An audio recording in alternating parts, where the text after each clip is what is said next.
Bonjour et bienvenue sur Mon Financier pour le Morning Zapping du jour. Nous sommes le vendredi 8 novembre et qui dit vendredi dit, vous avez compris, évidemment, c'est votre argent exceptionnel. On va se poser toutes les questions du jour sur la règle des 3%, sur l'économie américaine, sur les élections américaines, sur la croissance en Europe, sur l'euphorie sur les marchés, sur la Française des Jeux. On va répondre à plein de questions avec nos Jedi de l'économie et des finances. Voilà, c'est la première bonne nouvelle. La deuxième bonne nouvelle, c'est que c'est Noël. Oui, c'est Noël.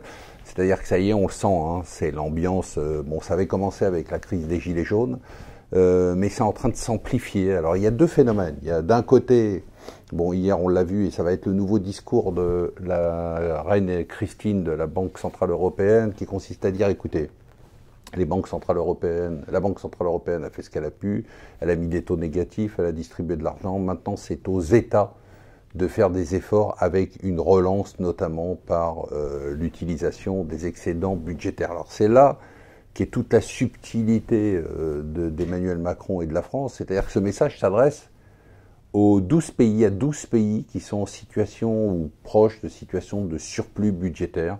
Donc ça va du Luxembourg avec 2,3%, l'Allemagne 1,2%, mais aussi l'Autriche, mais aussi Malte, Chypre.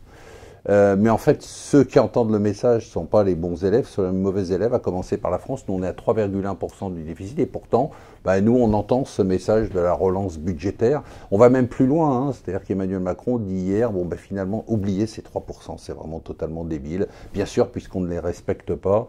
Et donc, commençons à distribuer de l'argent. Donc, ça a commencé avec les Gilets jaunes, ça va s'amplifier.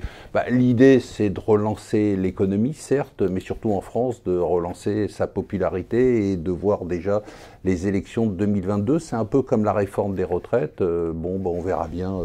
On va reporter tout ça et puis à la limite, nous, on emprunte à taux zéro et puis les générations futures s'en occuperont, qu'importe si il faut avoir un déficit qui dérape, qu'importe si on distribue de l'argent qu'on n'a pas, c'est pas grave. Alors on va faire une distribution, il faut savoir que tout ça va être ciblé, c'est clair, hein, sur la population des classes moyennes dites inférieures. Pourquoi?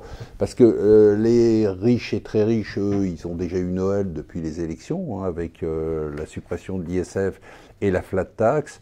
Les sacrifiés, les aisés, la classe moyenne supérieure et retraités, eux, c'est mort. De toute façon, ils manifestent pas, ils bossent ou ils bossent pas, ils touchent leur retraite, ils vont pas venir nous emmerder. Et donc, on va se concentrer sur ceux qui pourraient venir tout casser, surtout à partir du 5 décembre. Et voilà, c'est donc cette nouvelle dynamique. Alors d'ailleurs, les marchés ne s'y trompent pas, hein.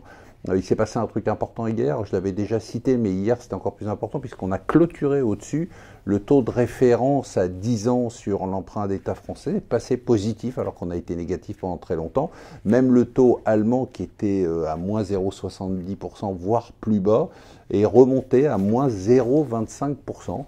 Donc on arrive à... Les marchés disent, ça y est, c'est parti, il va y avoir de la relance, s'il y a de la relance, il va y avoir un redémarrage d'économie, et puis s'il y a peut-être un petit peu de retour de l'inflation, donc il faut peut-être attendre pour les taux d'intérêt négatifs. Deux petits mots, toujours dans le même esprit, hein, du fait de vouloir être populaire et de reporter tous les sujets qui fâchent. La retraite, la réforme des retraites, c'est mort, hein. Hier, Delevoye a fait un discours en disant c'est le haut commissaire aux retraites pour dire, écoutez, si on reporte, si on fait une retraite qui ne concerne que les nouveaux entrants, c'est-à-dire des nouveaux entrants à partir de 2025, c'est-à-dire une réforme de la retraite qui n'aura d'application qu'en 2069, il dit la vérité et il dit, c'est pas une réforme des retraites, puis on l'a recadré dans l'exécutif, parce que très clairement, on a enterré, alors on va pas dire qu'on l'a enterré, on va dire qu'on va le reporter aux nouveaux entrants, c'est-à-dire 2069, c'est sûr que j'y serai pas, donc voilà, et Macron non plus. Et l'autre retournement du jour, on suit toujours un peu cette situation parce qu'elle est très emblématique, hein.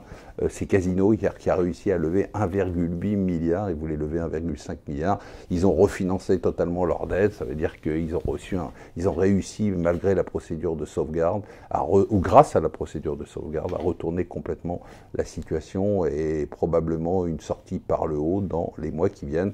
Voilà, je vous souhaite une excellente journée, un excellent week-end de 3 jours et surtout n'oubliez pas ce soir, c'est votre argent et il sera exceptionnel.